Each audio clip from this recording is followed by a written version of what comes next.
51 পীঠের একটি এই গুরুকুল্লা পীঠ হিন্দু ধর্মের অন্যতম শক্তিপীঠ। পৌরাণিক কাহিনী অনুযায়ী ভগবান বিষ্ণু যখন তার সুদর্শন চক্র ছুঁড়ে দেবী সতীর দেহ খণ্ড বিখণ্ড করেন, সেই খণ্ডের একটি অংশ দেবীর হস্ত এখানে পতিত হয়। আবার কেউ কেউ বলেন দেবীর দন্ত এখানে পতিত হয়। বিভিন্ন মানুষের বিভিন্ন মত। 51 পীঠের মধ্যে এক রহস্যময় শক্তিপীঠ হচ্ছে তিব্বতের গুরুকুল্লা পীঠ। এখানে দেবী পূজিত হন দক্ষায়নী নামে, আর ভৈরব রূপে আছেন ভবানন্দ। এই পীঠটি তিব্বতের গভীর অঞ্চলের উচ্চ পার্বত্য উপত্যকার মাঝে অবস্থিত। এটি হিন্দু ও বৌদ্ধ তন্ত্র সাধকদের কাছে এক অপার শক্তি কেন্দ্র।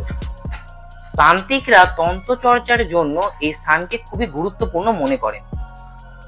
এখানে সাধকেরা বিশ্বাস করেন দেবী শক্তি এখানে এত গভীর, যে কোনো অন্তরের প্রশ্ন দেবী ধ্যানের মাধ্যমে দিয়ে দেন।